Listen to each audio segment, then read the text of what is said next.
rencontre aujourd'hui Caroline Brazeau, qui est enseignante au secondaire à l'école Boudreau à Vanier et qui a parti il y a quelques années un projet assez incroyable avec les élèves de cette école-là.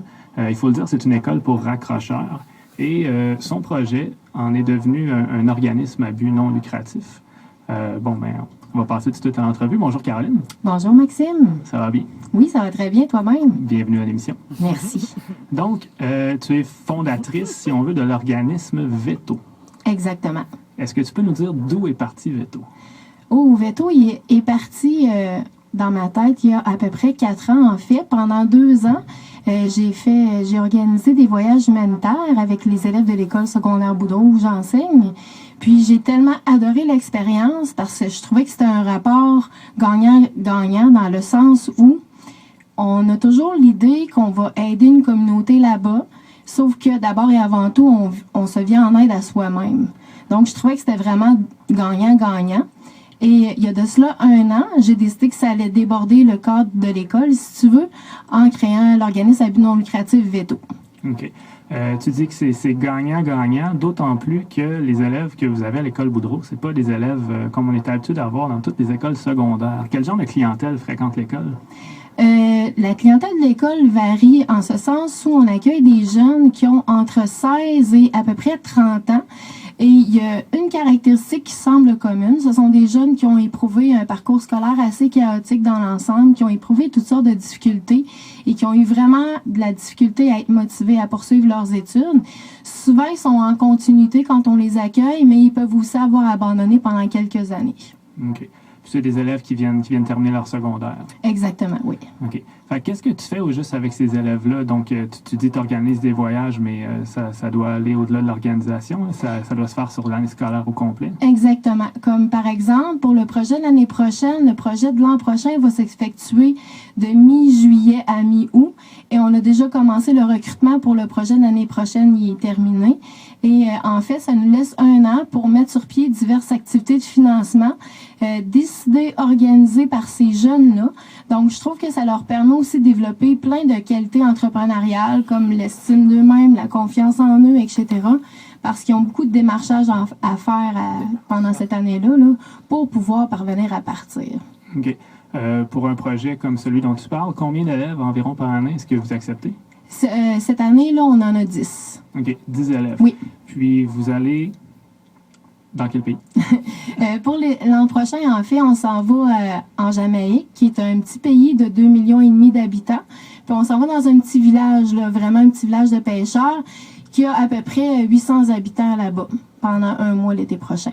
OK. Puis là-bas, vous allez aider, vous allez construire des choses? Exact. C'est qu'on a réussi, compte tenu que le projet de l'année dernière aussi s'est effectué au sein de cette communauté-là, on a réussi à développer un partenariat hyper efficace avec un groupe de femmes bénévoles là-bas qui s'appelle le Women's Group of Treasure Beach.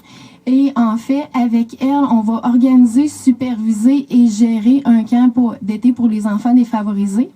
Et aussi, on va aller donner des ateliers éducatifs dans l'école primaire là-bas, parce que l'école ouvre pendant une certaine période l'été, là, parce que les enfants là-bas, ils ont énormément de difficultés. En fait, il y a plus de 80% de la population qui sont des analphabètes. Donc, en même temps, on va aller prêter main forte à l'école primaire là-bas aussi. Wow, donc on parle d'élèves du secondaire raccrocheurs qui vont aider d'autres élèves en difficulté ailleurs dans le monde. Exactement. Wow, c'est génial. Donc, c'est à 2 niveaux. Parce que autant, en fait, je trouve que ça vient donner un mini coup de main à l'éducation de ce peuple-là, mais autant ici aussi, je trouve que ça contribue à l'éducation de nos jeunes d'ici. OK. Puis là, pour l'instant, ça se déroule à l'école. Est-ce qu'il y a des projets pour Veto de sortir en dehors du cadre scolaire? Oui, Veto est un organisme à but non lucratif, donc c'est sûr qu'on est en dehors du cadre scolaire parce qu'en fait, il y a aussi des anciens élèves qui se sont joints au projet de cette année et il y a des jeunes aussi qui ont quitté le milieu scolaire et pour ma part, je considère que ce serait un bon levier pour eux de reprendre leur scolarité en main aussi. OK. Puis, étant un projet scolaire, est-ce que ça a un impact sur la diplomation de ces jeunes-là? Est-ce que c'est crédité pour quelque chose? Ou... Non, il n'y a pas de crédit là, de rattaché à ça. OK. Bon, mais quand même, c'est une extrême expérience enrichissante pour ces jeunes-là. Tout à fait. Puis, tu parles d'activités de financement. Quel genre de choses est-ce que Veto organise tout au long de l'année? Tout au long de l'année, on fait plusieurs activités de financement. La semaine prochaine, on fait une soirée de financement au Star Bar. On va faire de l'emballage aussi au Canadian Tire de Les Saules à la fin du mois de novembre. On va aussi contribuer à recycler des vêtements dans un sens parce qu'on va faire un marché aux puces dans la fin de semaine du 10 décembre. Donc, on va participer aussi à ça. Wow, génial. Est-ce que vous avez un site Internet sur lequel des informations sont inscrites? Par exemple, on voudrait participer à l'activité de financement. Oui, tout à fait. On a un site Internet qui est des plus complets où tous nos projets là, sont en images et en vidéo, qui s'appelle www.vetomission.com. Et bien sûr, on a notre page Facebook. Excellent.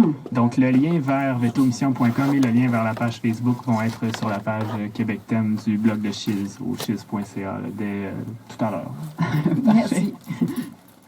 Excellent. Puis, Veto, le nom Veto, d'où est-ce que ça vient? Veto, en fait, a une double signification. La première, Veto pour voyage écotouristique, donc un voyage qui permet à l'économie locale là-bas de se développer. Et aussi, ça vient du fait que c'est pas nous qui décidons des projets à entreprendre au sein de la communauté qui nous héberge, mais c'est bien eux qui décident quels sont leurs besoins et nous autres, on s'en va les combler. Donc c'est à eux qui ont le droit de veto. C'est eux qui ont le droit de veto. Exact. Ah bon, ben merci beaucoup, Caroline. De rien, ça m'a fait plaisir. Puis, on rappelle encore le vetomission.com, puis Veto, V-E-T-O, sur Facebook. Exactement. Excellent. Donc, merci beaucoup. Donc, c'est des choses comme ça, des gens de Québec qui font les choses vraiment bien. Souvent, sur le site québecthème.com, on parle beaucoup de culture, on parle d'événements, on parle de choses, mais à la base, c'était pour mentionner des gens de Québec qui font les choses qu'on trouve excellentes, et Veto, c'en est une.